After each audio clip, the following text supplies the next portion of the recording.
안녕하세요. 크립토 노마드입니다. 비트코인이 조정 양상을 보이면서 과연 어느 쪽을 향해서 방향성을 잡게 될지 관심이 집중되고 있습니다. 어느 정도 아쉬움이 자리하고는 있지만 그래도 생각보다는 잘 버텨주고 있는 게 아닐까, 개인적으로는 그런 생각도 드는데, 일시적으로 4만 달러를 터치했던 비트코인은 지금은 4만 1000달러와 4만 2000달러 사이를 오르내리면서 지지 테스트를 이어가고 있습니다. 지금 20일 지수이동 평균이 4만 달러 부근이라서 여기서 지지 확인을 잘 해주면 44,700달러를 내다볼 수 있고, 지금 단계에서 추가로 더 깨지면 38,000달러 아래로까지 후퇴할 수 있는 그런 상황입니다.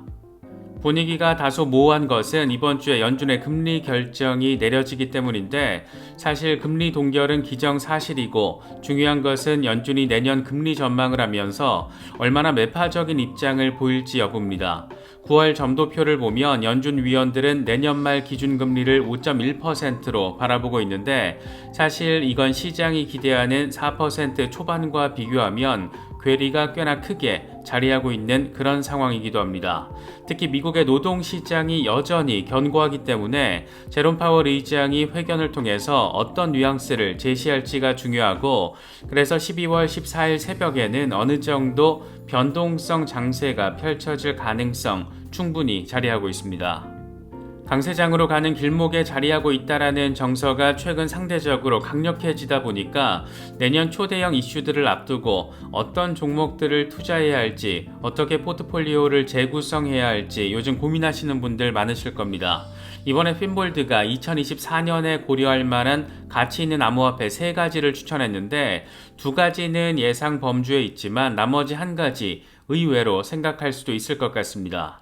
요즘 리플 소송과 관련된 소식들이 사실상 깜깜이 국면으로 접어들다 보니까 재미있는 소식들이 상대적으로 덜하긴 한데, 이번에 사우디 국영 석유 기업인 아람코와 일본의 금융 대기업 SBI가 디지털 자산 투자와 관련해서 파트너십을 맺었다라는 소식입니다. 아예 SBI 미들이스트라는 회사를 사우디의 수도 리야드에 설립하기로 했는데, 리플랩스의 가장 강력한 후견 기업이 중동으로 진격 앞으로 하고 있는 상황, 리플이 가장 공을 많이 들이고 있는 지역이 바로 중동 북아프리카 지역이라는 것, 이런 것들은 꽤나 기대감을 안기는 그런 부분입니다. 요즘 금융업계 최대 화두 가운데 하나는 디지털 자산 커스터디 이슈입니다. 블록체인 시대가 본격화되고 디파이 시대의 가속화가 붙으면 자산을 안정적으로 보관하는 커스터디 이슈가 중심에 설 수밖에 없기 때문입니다. 이게 개인의 영역으로 가져오면 셀프 커스터디가 되는 건데, FTX 사태 이후에 셀프 커스터디에 대한 관심 역시 크게 높아졌습니다. 일부 물량은 내가 직접 내 금고에 보관을 하면서 리스크를 분산 관리하는 것도 필요하지 않을까 생각하는데, 그래서 저는 디센트 월렛에 일부를 보관하고 있고, 콜드 월렛에 관심이 있으신 분들은 저희 채널과 파트너십을 맺고 있는 디센트 월렛을 특별 할인 가격에 구매하실 수 있습니다. 콜드 월렛에 보관을 하면 내가 직접 관리를 한다라는 장점이 있는 반면, 고액의 물량을 보관하실 경우에는 트래블 룰로 인해서 번거롭게 느껴질 수 있는 그런 점들도 있으니까 이런 부분 잘 참고하시면 좋겠습니다. 특정 거래소나 코인 이체 등과 관련해서는 디센트 고객센터를 통해서 확인하실 수 있습니다. 그럼 이번 영상 시작하겠습니다. 먼저 비트코인 상황입니다. 흐름 자체는 아쉽기도 하고 그나마 이게 어딘가 싶기도 하고, 빠지면 어디까지 더 빠지려나 싶기도 하고, 여러 생각을 갖게 만드는 흐름을 보이고 있습니다. 단기적으로 관건은 20일 지수이동 평균이 자리한 4만 달러를 얼마나 단단하게 지지 확인을 해줄지 여부입니다. 공포 탐욕 지수는 하루 전보다 7포인트 빠진 67을 기록하면서 여전히 탐욕 단계가 이어지고 있습니다. 비트코인 도미넌스 역시 별다른 변동성 없이 53% 주변에서 자리하고 있는 상황입니다. 현재 비트코인의 흐름과 관련해서 코인텔레그래프의 기고가 라케시 우페드히에는 지금 상황에서 긍정적인 것은 비트코인이 20일 지수이동 평균이 자리한 4708달러에서 반등했다라는 것이다. 황소들은 44,700달러 위로 다시 한번 끌어올리기 위한 시도를 할 건데 곰 세력이 쉽게 포기하지는 않을 수도 있다. 만약 4만 달러가 깨질 경우에는 37,980달러 수준까지 후퇴할 수 있는데 이 구간에서 매수세가 붙어준다라면 다시 황소들이 주도권을 잡고 44,700달러 돌파 시도를 이어갈 수 있다. 이렇게 분석을 했습니다. 암호화폐 분석가 마이클 반데포페는 지금 비트코인이 유지해야 될 중요 수준은 장기적으로 36,500달러에서 38,000달러다. 이번 조정을 통해서 39,500달러에서 4만 달러를 유지해주고 여기서 반등한다면 다시 42,000달러 위로 올라설 것으로 보인다. 비트코인은 연말까지 새로운 박스권을 형성할 가능성이 높다. 이렇게 설명했습니다. 또 다른 분석가 알리의 경우에는 인투더블록 데이터를 인용하면서 비트코인이 더 깊은 조정을 겪을 경우 37,150달러에서 38,360달러 사이에서 견고한 지지선을 찾을 수 있다. 이 구간은 비트코인 53만 4천 개를 보유한 비트코인 주소 152만 개가 뒷받침하고 있다. 비트코인 상승 추세를 막을 수 있는 저항선 2개를 조심해야 하는데 이건 43,850달러 그리고 46,400달러다. 이렇게 분석을 했습니다.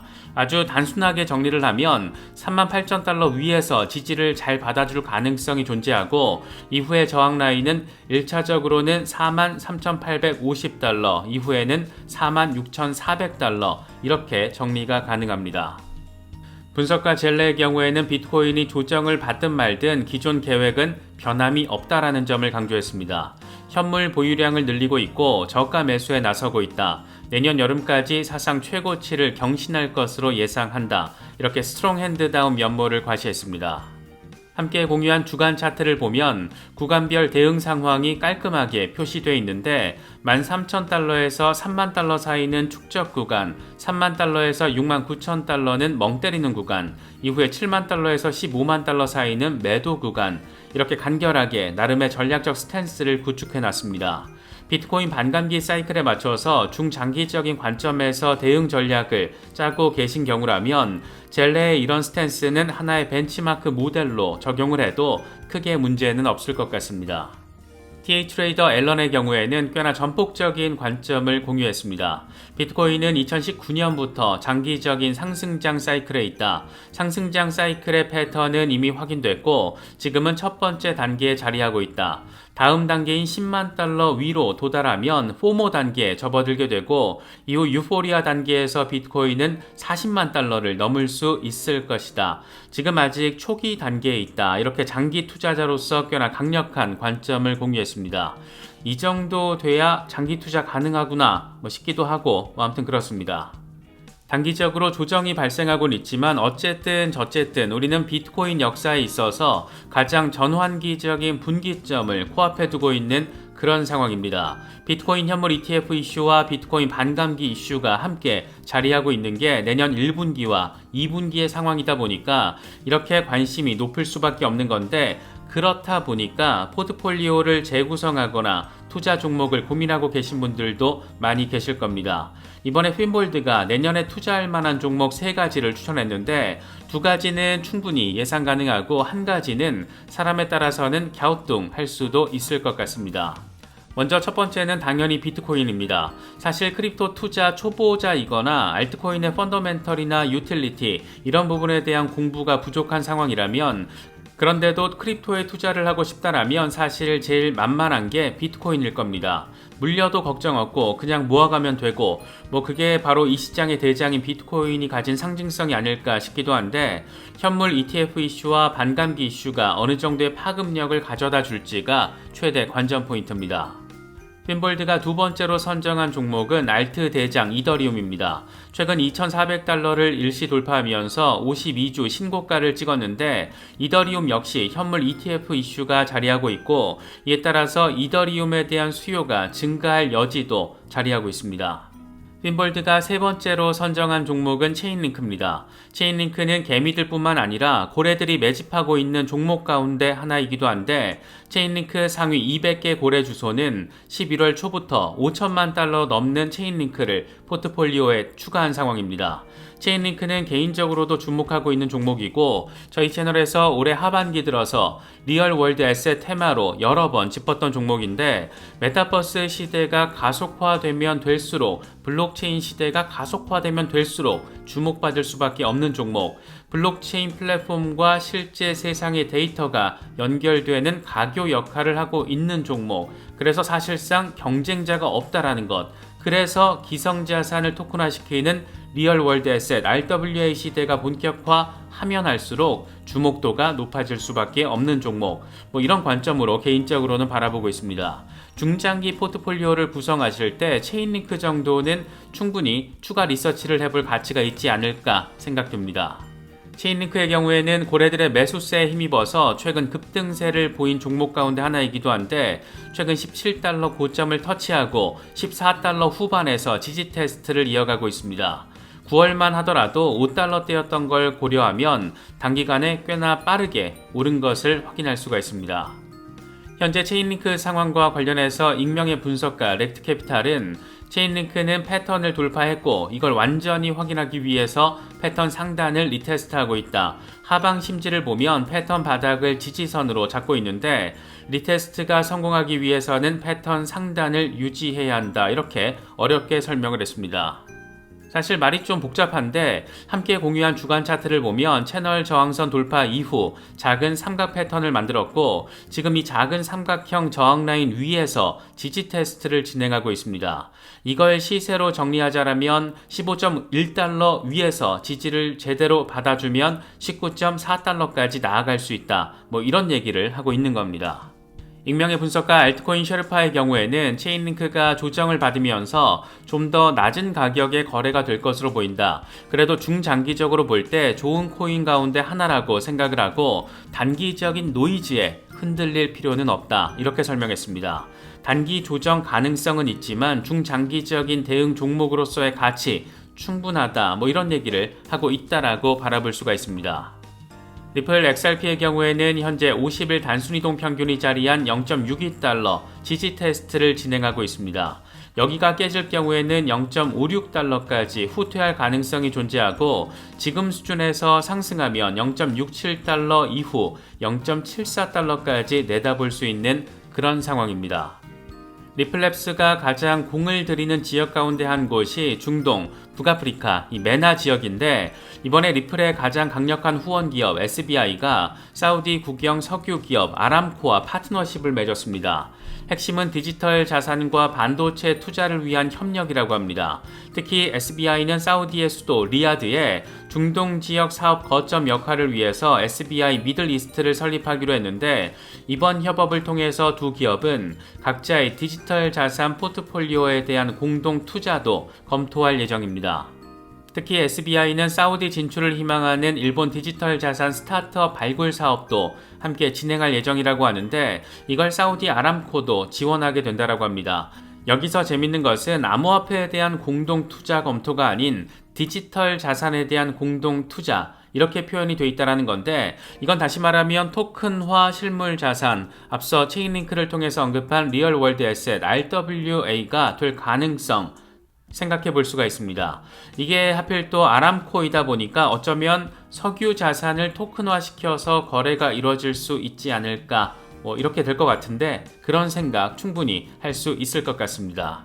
그렇다면 토큰화된 이런 자산들이 과연 어떤 블록체인 플랫폼에서 거래가 될 것인가 이런 걸 또 생각해 보면 우리의 관심은 SBI가 엄청 빡세게 공들여서 키우고 있는 키워놓은 XRP 레저를 떠올리지 않을 수가 없습니다. XRP, 리플 XRP가 소송 리스크로 인해서 엄청난 시세 하방 압력을 경험하고 있지만 이렇게 돌아가고 있는 상황을 보면 우리가 전혀 예측할 수 없는 포인트 지점에서 리플의 가치가 재평가 받을 수 있지 않을까 그런 시기가 그렇게 머지 않아서 도래하지 않을까 이런 생각이 드는 것은 꼭 기분 탓만은 아닌 것 같습니다. 분석가 맥스는 솔라나에 대한 자신의 전략적 관점을 공유했는데 솔라나는 진입 시점 대비 300% 상승했고 나는 여기서 보유량의 절반을 매도했다. 나머지는 전체 상승장 기간 동안 보유할 예정이고 수익은 다른 알트코인으로 전환할 것이다. 70에서 80달러를 목표로 20달러 아래에서 매수를 했고 계획대로 실행할 것이다. 이렇게 설명을 했습니다. 함께 공유한 차트를 보면 77.77달러에서 물량 절반을 덜어냈고 내년 상반기에 아마도 40달러 부근까지 후퇴를 할 경우 그건 잠재적인 진입 시점이 될 것이고 이후에 100달러를 향한 랠리를 진행할 것이다. 이런 내용들이 지금 차트에 담겨 있습니다. 솔라나와 관련해서는 이번에 바네크가 굉장히 전폭적인 분석을 제시했는데 바네크의 디지털 자산 리서치 책임자인 매튜 시겔은 솔라나가 확장성 로드맵을 둘러싼 불확실성이 적다. 그래서 결국 이더리움은 경쟁자인 솔라나에게 시장 점유율을 상실하게 될 것이다. 이렇게 되면 솔라나는 시총, 디파이 예치 자산 총액, 액티브 사용자 수에서 3위로 올라설 것이다. 이렇게 설명을 했습니다. 지금은 비트코인, 이더리움, BNB, 리플, 솔라나 이런 순서로 시총 랭킹이 짜여져 있지만 이게 내년에 BNB와 리플을 제치고 시총 3위 프로젝트가 될 것이라는 꽤나 전폭적인 분석이라고 할 수 있습니다. 그러면서 솔라나 ETF 신청 가능성에 대해서도 함께 언급을 했는데 바네크가 비트코인 현물 ETF 승인을 기다리고 있는 기관들 가운데 한 곳이고 이더리움 현물 ETF 이후에 다음 타자로 거론되는 종목 가운데 가장 현실적이라고 평가를 받고 있는 것이 솔라나라는 점을 고려하면 내년에는 어쩌면 이더리움 현물 ETF 이후에 솔라나 현물 ETF까지 맞이하게 될 수도 있지 않을까 그런 기대감을 갖게 만드는 내용입니다. 간단히 정리를 하면 시세는 큰 폭의 조정 가능성이 있지만 프로젝트를 둘러싼 분위기는 매우 긍정적이다. 이렇게 정리할 수 있습니다. 유틸리티적인 가치와 시세가 완전히 불일치하는 대표적인 종목, 단연 리플을 꼽을 수 있고 이에 못지않은 종목을 꼽자라면 비체인 빼놓을 수 없을 것 같습니다. 저희 채널에도 비체인 홀더분들 적잖이 계신 것으로 알고 있는데 비체인이 드디어 주간 차트를 기준으로 2021년부터 작용해왔던 저항선을 일단 뚫어냈습니다. 이게 특히 지난해 중순부터 이어졌던 박스권 횡보 상황을 벗어난 것이라서 더 주목받고 있는데 별다른 외부 충격이 없을 경우 이 상단 저항 돌파 지지까지 잘 해내줄 경우에는 의미 있는 반등 상황을 기대해 볼 수 있는 그런 상황이기도 합니다. 비체인은 이미 실생활에 적용돼서 여러 글로벌 대기업들이 활용하고 있는 프로젝트입니다. 비체인을 이야기할 때 빠지지 않는 것이 명품 얘기입니다. 명품이 인기가 높은 만큼 위조품 시장도 계속 커지고 있는 상황에서 비체인은 모든 제품에 고유 아이디를 부여하고 이걸 블록체인에 기록을 해서 진품을 입증하는 꽤나 신선한 방식을 제시했고 이게 루이비통과 협업을 진행하면서 상당한 관심을 받을 그런 시절도 있었습니다. 특히 명품 정보 추적뿐만 아니라 주류, 농업 등 다양한 산업 분야에서 성공적으로 블록체인 솔루션을 구현해냈다. 이런 평도 받고 있는 프로젝트입니다. 그래서 파트너들의 면면이 되게 화려한데 세계 최고 컨설팅 회사라고 불리기도 하는 PwC를 비롯해서 BMW, 중국 이동통신사 차이나 유니콤, 르노그룹, 상하이가스, 일본 최대 이동통신사 NTT 도코모 등과 파트너십을 체결했습니다. 약세장 기간 동안 거의 심정지 상태의 흐름을 보였던 종목 중 하나라고 할 수가 있는데 어쨌든 차트적으로 의미 있는 시그널이 하나 등장을 해줬고 이게 지지까지 잘 확인을 해준다라면 긍정적인 상황을 추가로 기대해 볼 수 있다는 점 비체인 홀더분들은 참고하시면 좋을 것 같습니다. 혹시라도 신규 진입을 고민하고 계시다라면 추가적인 리서치 꼭 빡세게 진행하시고 차트적인 흐름도 잘 챙기시면서 진입 시점 결정하시면 더 좋을 것 같습니다. 익명의 분석가 렉트캐피탈은 에이다가 조정을 받을 경우 지지라인으로 0.51달러, 이후에 0.72달러까지 나아갈 수 있다라는 전망을 제시했습니다. 0.51달러까지 떨어질 경우에는 0.72달러 랠리 가능성이 더 높아진다라고 덧붙였는데 다시 말해서 추가 후퇴를 하더라도 이건 건강한 조정이 될 것이고 이후 경로는 이미 세팅되어 있다. 이런 얘기를 지금 하고 있는 겁니다. 분석가 알리의 경우에는 에이다가 단기 조정을 겪을 수 있다라는 점을 언급했습니다. 이제부터는 조심해야 한다. 일간 차트와 3데이 차트에서 매도 시그널이 나타나고 있고 이건 1개에서 4개 캔들이 조정될 수 있다라는 것을 시사한다. 이건 카르다노가 추가 상승 추세를 재개하기 전에 단기 하락일 수 있다. 이렇게 분석했습니다. 짧게는 하루, 길게는 12일 정도 조정이 벌어질 수 있다라는 점. 이번에 단기 대응 목적으로 에이다에 진입하신 분들은 이런 분석도 참고하시면 좋을 것 같습니다. 센티멘트 역시 에이다 카르다노에 대해서 긍정적인 전망을 제시했습니다. 카르다노는 2022년 6월 이후 가장 높은 0.633달러를 최고가로 기록했다.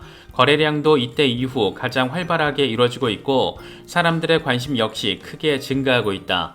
지금 크립토와 관련된 논의들 가운데 4%가 에이다와 관련된 것들이고 이건 많은 사람들이 에이다에 관심을 가지고 있다는 것을 보여준다. 이렇게 설명을 했습니다. 도치코인 역시 주요 저항선을 순조롭게 돌파해줬는데 도치코인의 흐름과 관련해서 라케시 우페드히에는 도치코인이 0.11달러 근처로 급등했지만 캔들의 긴 꼬리에서 볼 수 있듯이 황소들이 더 높은 수준을 유지하지 못했다. 그래도 긍정적인 것은 0.1달러 아래로 빠지지 않았다라는 건데 이건 황소들이 0.11달러 돌파 리테스트를 진행할 거라는 것을 의미하고 이게 성공할 경우에는 0.14달러를 거쳐서 0.16달러까지 나아갈 수 있다.